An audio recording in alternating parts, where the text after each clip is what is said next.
is Laura, aka PC. Welcome back. I hope you've had a great week and that you're ready to jump in to the next chapter. Here we go. Alright, second chapter of Genesis. The book of Genesis is the Bible's book of beginnings. In it we find the story of creation. God created the heavens and the earth. Then He created all life on earth, including human beings, male and female. Many complementarian, also patriarchal, commentaries suggest that God's original plan for humanity was to place men in a position of authority over women. Some of the oldest commentaries even go as far as to suggest that while men were made in the image of God, women were not.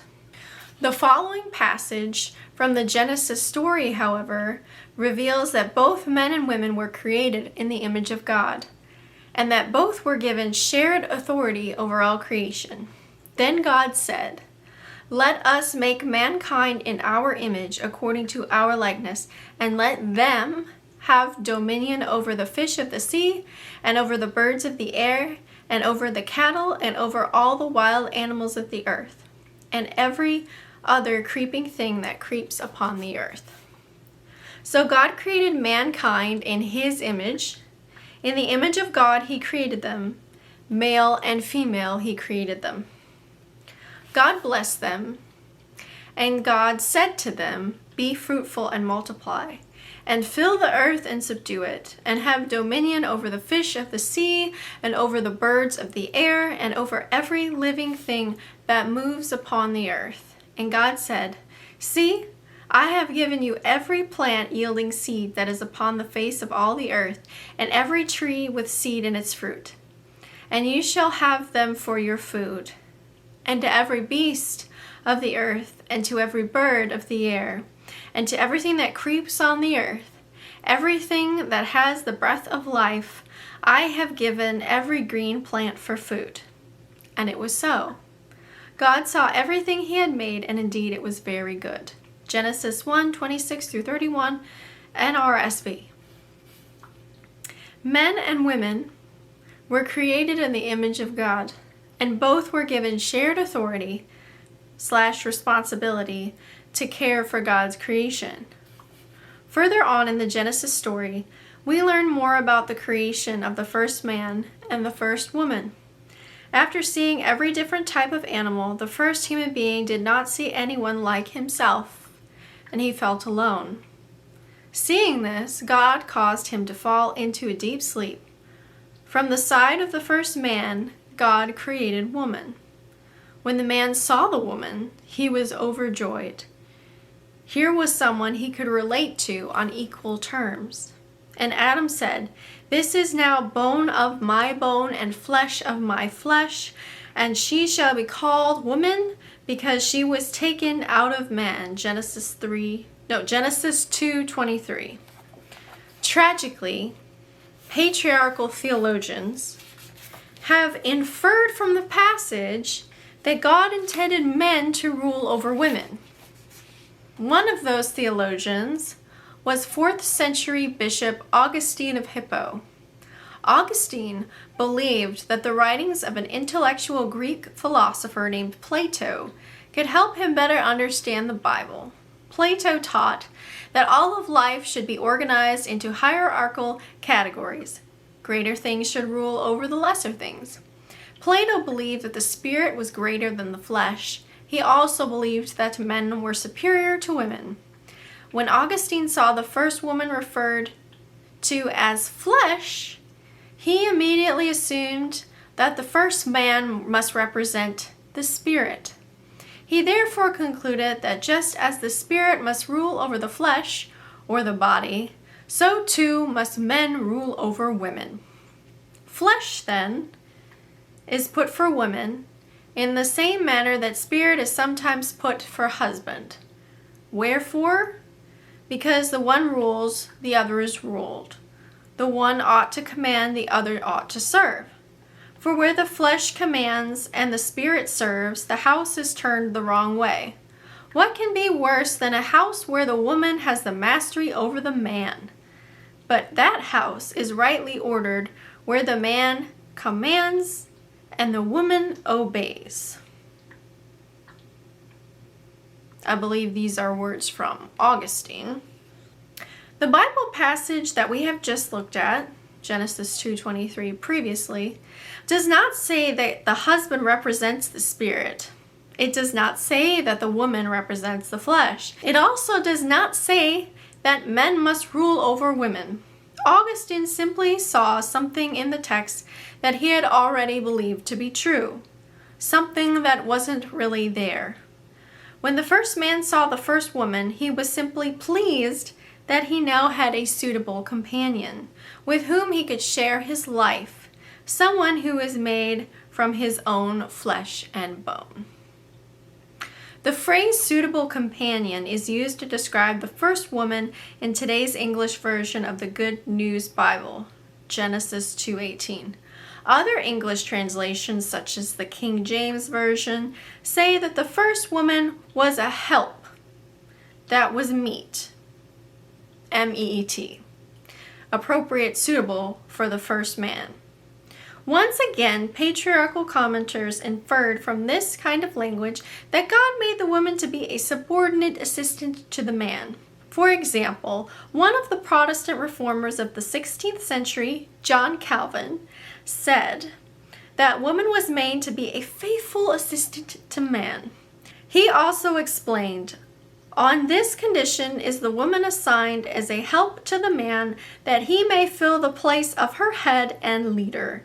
This notion that man was created to be the leader of woman is not present in the Bible's creation account. Rather, like Augustine, John Calvin identifies the ancient Greek philosophy of Plato as the source of his theological interpretation, as nature itself taught Plato is the phrase used by Calvin to reference the source of his hierarchical interpretation of the creation story.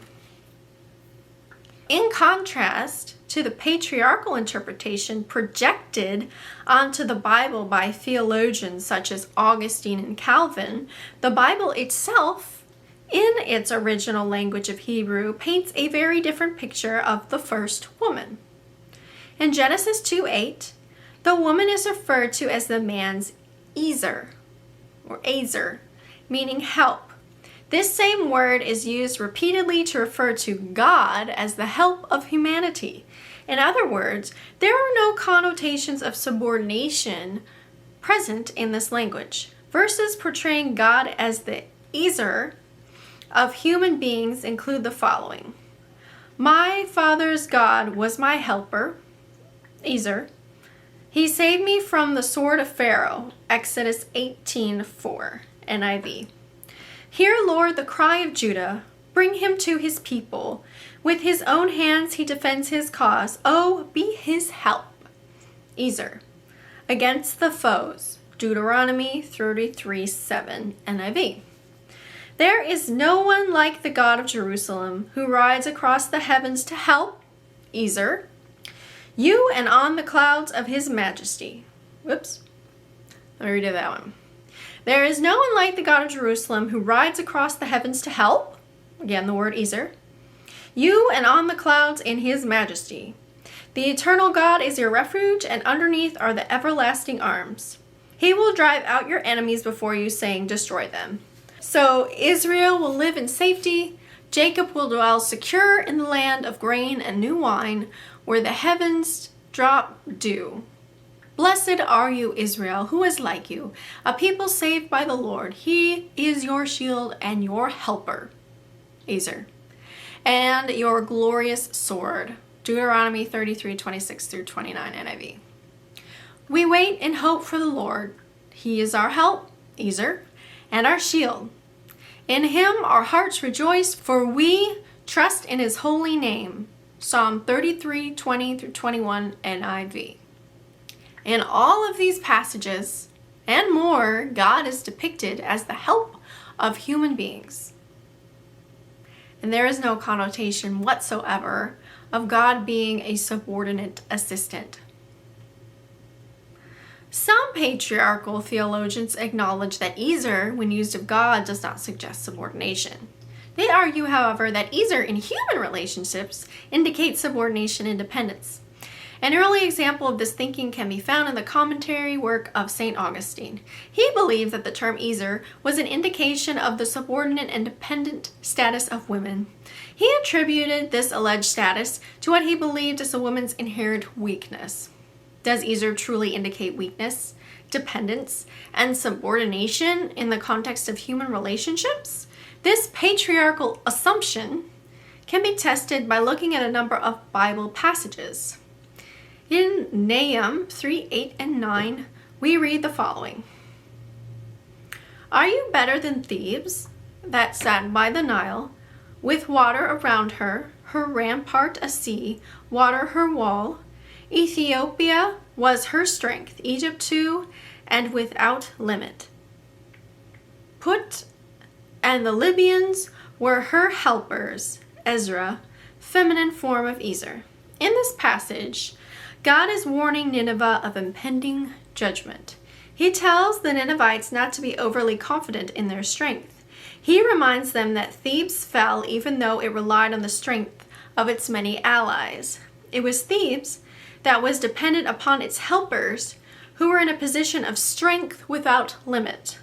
Those who suffered this strong assistance are referred to as helpers. This is the same language that is used to describe Eve, and it does not indicate subordination, weakness, or dependence. We find a similar use of the word Ezer in human relationships in the following passage from the book of Isaiah. Alas, for those who go down to Egypt for help, Ezra, feminine form of Ezer, and who rely on horses, who trust in chariots because they are many, and in horsemen because they are very strong, but do not look to the Holy One of Israel or consult the Lord. Chapter 31, verse 1. In the context of this passage, Israel is facing imminent invasion by the Assyrian Empire. They look to Egypt for military help. Egypt was in a stronger position to assist Assyria, and Egypt was in no way subordinate to Israel at the time. Though Egyptian chariots were many and their horsemen were very strong, they would not prevail against the Assyrians. Israel's only hope was to return to God from their idolatry and the murderous practices associated with it.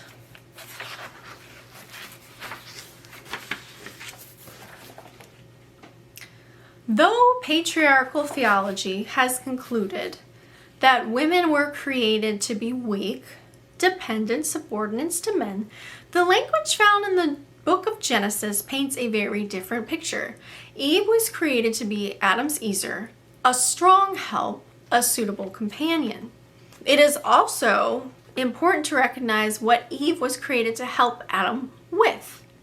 In addition to being a suitable companion, she was created to help him by sharing dominion over all the earth. In other words, she was created to rule with him over God's creation, Genesis 1, 26 through 28. This is not the language of subordination. Eve was created to help Adam by ruling at his side.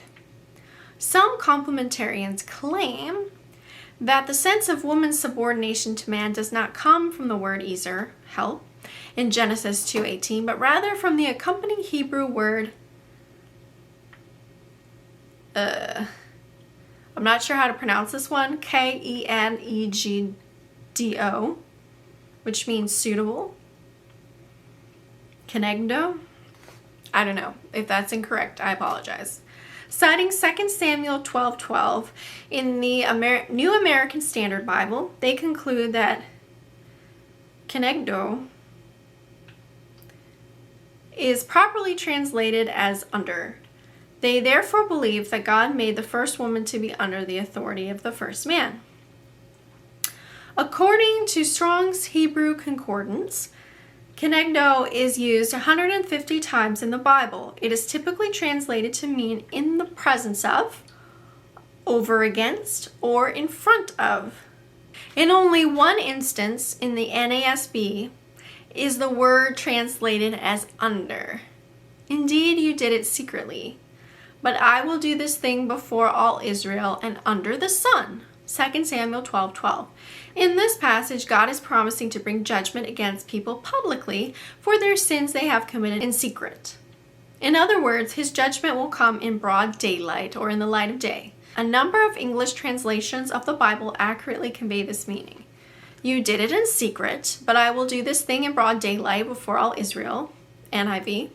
You did it secretly, but I will make this happen to you openly in the sight of all Israel. NLT. What you did in secret, I'm going to do in front of all Israel in broad daylight as well. ISV. Although you have acted in secret, I will do this thing before all Israel and in broad daylight. NET. For thou didst it secretly, but I will do this thing before all Israel and before the sun. ASV. In this passage, there is no indication of any divinely ordained hierarchy. Similarly, the Hebrew word kenegdo, used in Genesis 2:18 to refer to the first woman, is not an indication of subordinate rank.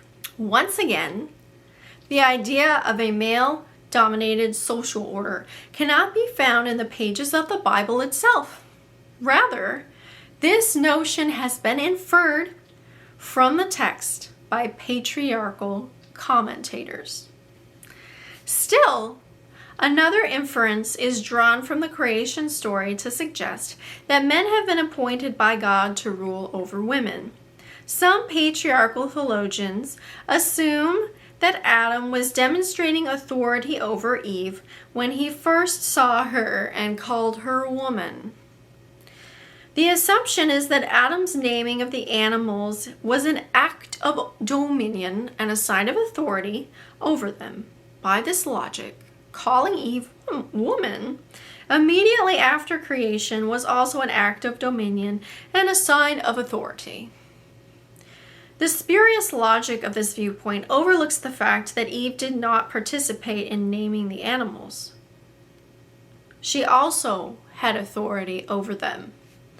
God blessed them, male and female, and said to them, "Have dominion." Genesis 1:28. The assumption that naming is a sign of authority is incorrect. It is not supported by the biblical text. Rather than denoting authority, the Bible actually tells us that the man called his companion woman simply because she had been taken from his side. Genesis 2:24. The only language of subordination found in the Genesis narrative occurs immediately after both Adam and Eve choose to disobey God and sin. Whereas God told the first humans not to eat from a certain tree in the Garden of Eden, the serpent, Satan, encouraged them to eat with the promise that it would make them wise enough to be like God. Genesis 3:1-10.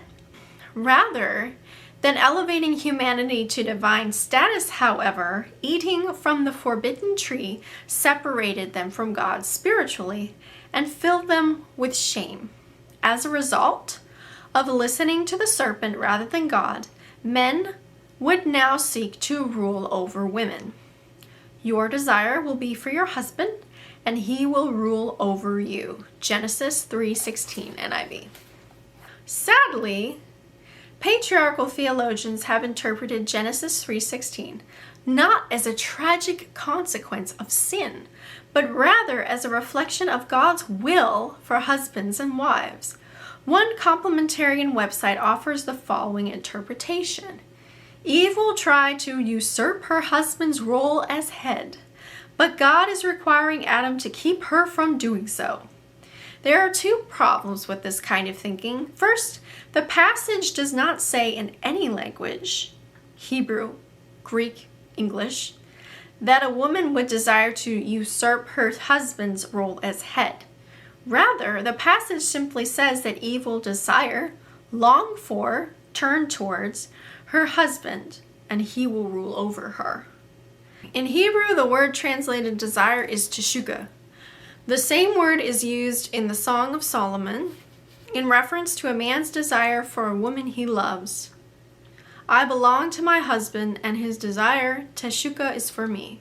Come, my beloved, let us go to the countryside. Let us spend the night in the villages. Chapter 7, verse 10 and 11, NIV. Is this man desiring to usurp the authority of his romantic partner? Of course not. There is no suggestion that Teshuka, either in the Song of Solomon or in Genesis 3:16, is a desire to usurp someone's authority. Second, a patriarchal interpretation wrongly assumes that God's prediction, "He will rule over you," is actually a divine command. He must rule over you. Eve is portrayed as rebelling against God's created order, and Adam is allegedly appointed to keep her in her place.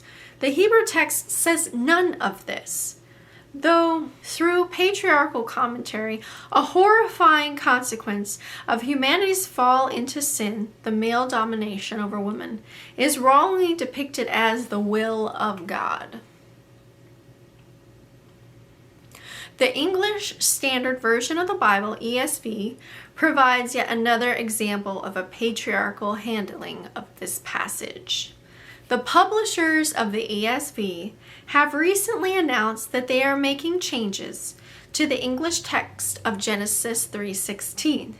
The text is being changed from, "Your desire shall be for your husband, and he shall rule over you," to, "Your desire shall be contrary to your husband, but he shall rule over you." In addition to ignoring the meaning of the Hebrew word, teshuka, desire for, as it is used in the Song of Solomon, the ESV also ignores the meaning of the Greek word used for desire in Genesis 3:16 of the Greek Septuagint. The Septuagint is a 2nd century BC Greek translation of the Hebrew scriptures. The Greek word used to describe Eve's desire for her husband is apostrophe or apostrophe. I don't know, is that apostrophe or apostrophe? Writing in the 1st century AD, historian Flavius Josephus used the word to mean turning to someone for deliverance. Here is another English translation of Josephus' account.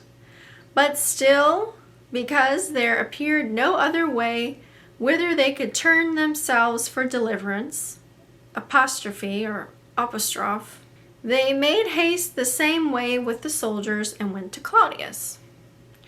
Roman senators who were previously opposed to the emperor Roman senators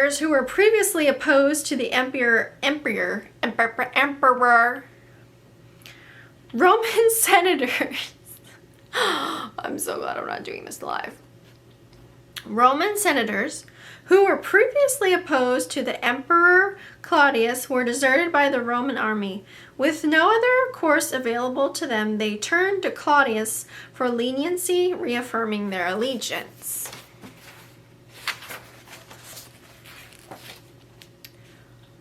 Born in the 2nd century AD, a Greek philosopher named Philostratus used apostrophe or apostrophe in a similar manner. In this account, servants of a man named Herodias turned to the people of Athens as a haven.